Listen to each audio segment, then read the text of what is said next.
اعوذ باللہ من الشیطان الرجیم، بسم اللہ الرحمن الرحیم۔ میں سائمہ خان، آپ کی اردو کی ٹیچر۔ آج جو سبق ہم پڑھنے جا رہے ہیں وہ ہے تفہیم۔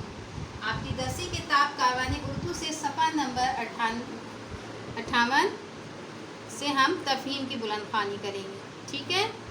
تفہیم کی بلند خوانی میں ہم شیخ سعدی رحمۃ اللہ علیہ کا قصہ پڑھیں گے۔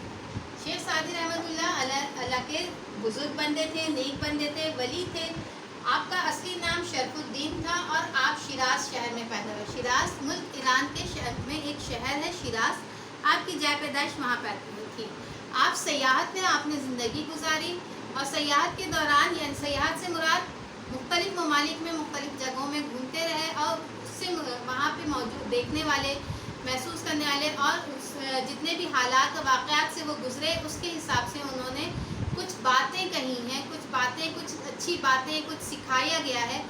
وہ اس تمام تجربے کو جو ہے حکایت سعدی کے نام سے مشہور ہے، اور حکایت سعدی میں ان کے واقعات کے حساب سے لوگوں کو سیکھنے کے لیے زندگی میں کس طرح سے ایک انسان زندگی گزار سکتا ہے، سیکھنے کے عمل کو سکھایا گیا ہے۔ آئیے ہم اس کتاب میں تفہیم میں دیکھتے ہیں کہ شیخ سعدی رحمۃ اللہ علیہ کا کون سا قصہ پڑھتے ہیں، ٹھیک ہے؟ شیخ سعدی اللہ کے نیک بندے تھے۔ ایک مرتبہ وہ سیر کرتے ہوئے ایران پہنچے۔ جب وہ ایران کے شہر اصفہان میں داخل ہوئے تو ایک خچر پر سوار تھے۔ ان کے پاس ایک مرغ بھی تھا۔ انہوں نے سنا تھا کہ اس شہر کے لوگ بہت ذہین اور عقل مند ہوتے ہیں۔ خچر سے مراد ایک جانور جو گدھے کی جیسا ہوتا ہے لیکن اس کا قد گدھے سے کم ہوتا ہے۔ انہوں نے دل میں سوچا ان میں سے کسی کا امتحان لینا چاہیے، یعنی کہ اصفہان شہر کے لوگ چونکہ بہت ذہین ہیں، عقل مند ہیں، اس لیے ان کی ذہانت کا امتحان لینا چاہیے۔ راستے سے ایک لڑکا گزر رہا تھا۔ شیخ سعدی نے اس سے کہا، بیٹا میری بات سنو۔ لڑکے نے پوچھا، جی فرمائیے، آپ کیا کہنا چاہتے ہیں؟ شیخ سعدی نے کہا، بیٹا میرے پاس صرف 2 پیسے ہیں، کیونکہ یہ بہت پرانے زمانے کی بات ہے۔ اس وقت روپیہ نہیں ہوتا تھا، پیسے ہوتے تھے، سکے ہوتے تھے، وہ بھی بہت مختلف شکل کے ہوتے تھے، اور 2 پیسے، 1 پیسے میں بہت ساری چیزیں آ جاتی تھیں۔ کوئی ایسی ترکیب بتاؤ کہ ان پیسوں میں میرے مرغ کا اور میرے خچر کا پیٹ بھر جائے، یعنی کہ 2 پیسوں میں کوئی ایک ایسی چیز خرید لی جا سکے جس سے شیخ سعدی بھی کھانا کھا لیں، پیٹ بھر لیں، ان کا جو مرغ ہے اس کا بھی پیٹ بھر جائے، اور جو ان کا خچر ہے وہ بھی پیٹ بھر کے کھانا کھا لے۔ اور پیسے کتنے تھے؟ صرف 2 پیسے۔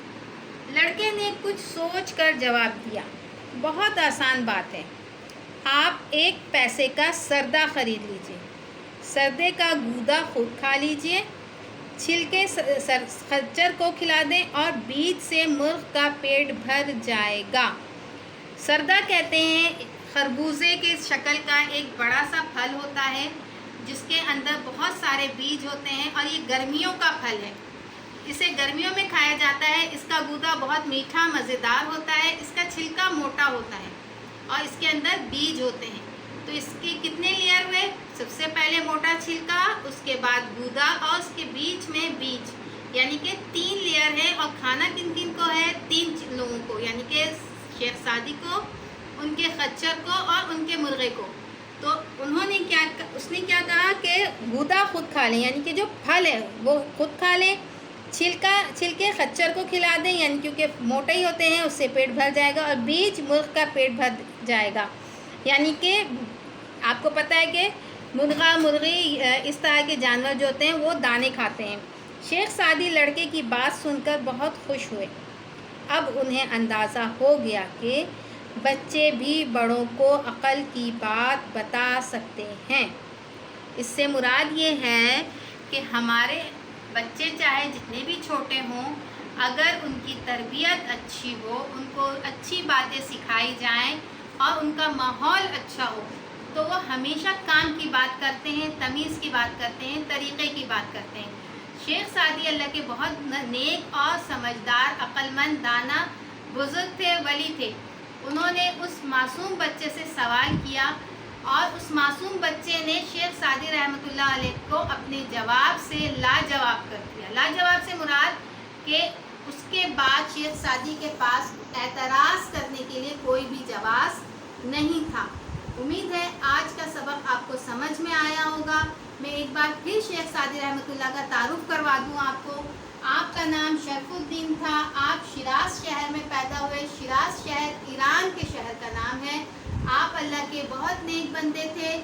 آپ کی کہی ہوئی باتوں کو حکایات سعدی کے نام سے مشہور کیا جاتا ہے، پڑھا جاتا ہے اور اس سے زندگی گزارنے کی باتیں سیکھی جاتی ہیں، اچھی زندگی گزارنے کی۔ امید ہے آج کا سبق آپ کو سمجھ میں آیا ہوگا۔ اپنا خیال رکھیے، اپنے گھر والوں کا خیال رکھیے۔ اللہ حافظ۔